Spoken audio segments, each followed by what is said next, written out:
अंता उपचुनाव में कांग्रेस के ये तीन बड़े चेहरे हो सकते हैं नरेश मीणा के सामने।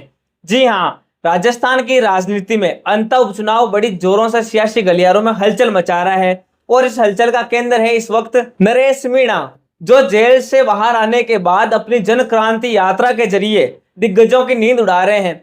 लेकिन सवाल यह है कि अंता उपचुनाव में क्या कांग्रेस के पास भी कोई ऐसा चेहरा है जो नरेश मीणा को टक्कर दे सके? क्योंकि जहां तक अगर अभी तक की परिस्थितियों को देखें तो सबसे कम उम्मीदें नरेश मीणा की कांग्रेस में जाने की है। तो आज हम बात करेंगे कांग्रेस के उन तीन बड़े चेहरों की जो अंता उपचुनाव में नरेश मीणा के सामने खड़े हो सकते हैं। सबसे पहले नरेश मीणा की बात कर लेते हैं। जेल से रिहा होने के बाद से ही नरेश मीणा ने अपनी जन क्रांति यात्रा शुरू की, जिससे राजस्थान की सियासत में तूफान ला दिया।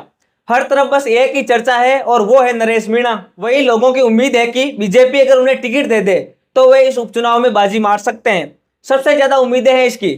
लेकिन कांग्रेस भी पीछे रहने वाली नहीं है।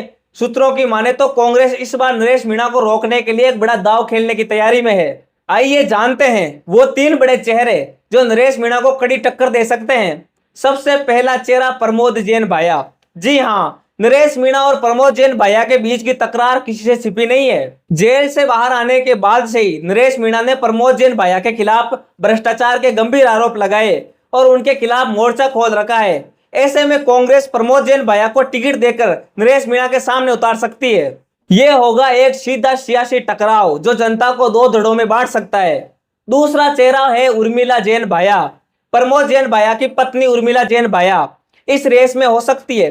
अगर कांग्रेस प्रमोद जैन भाया को टिकट देने से बचना चाहती है तो उर्मिला जैन भाया एक मजबूत विकल्प हो सकती है और कांग्रेस का ट्रम्प कार्ड बन सकती है। और अब आते हैं तीसरा और सबसे दिलचस्प चेहरा, वो है प्रहलाद गुंजल। प्रहलाद गुंजल और नरेश मीणा की दोस्ती की मिसालें दी जाती है। दोनों भाई जैसे हैं, हमेशा एक दूसरे के साथ खड़े नजर आए हैं। जब नरेश मीणा जेल में थे तब भी प्रहलाद गुंजल ने उनका साथ दिया था, उनकी रिहाई के लिए आवाज बुलंद की। लेकिन सियासत में दोस्ती और दुश्मनी का कोई भरोसा नहीं होता। अगर कांग्रेस प्रहलाद गुंजल को टिकट देती है तो यह मुकाबला होगा सबसे रोमांचक। दोस्त बनाम दोस्त और प्रहलाद गुंजल बनेंगे नरेश मीणा के लिए सबसे बड़ी चुनौती। आपको बता दें, प्रहलाद गुंजल ने लोकसभा के स्पीकर के लिए भी चुनाव लड़ा था और बहुत ही कम मतों से हारे थे। हालांकि ओम बिरला जीत गए पर उन्होंने काफी अच्छी टक्कर ओम बिरला को दी थी। तो प्रहलाद गुंजल उस क्षेत्र में अच्छी लोकप्रियता रखते हैं। वे नरेश मीणा के लिए एक अच्छी खासी चुनौती हो सकते हैं। अगर कांग्रेस उन्हें उतारे तो दोस्तों अंता उपचुनाव अब एक सियासी जंग का मैदान बन चुका है। नरेश मीणा की जन क्रांति यात्रा ने माहौल गर्मा रखा है। लेकिन कांग्रेस भी चुप नहीं बैठने वाली।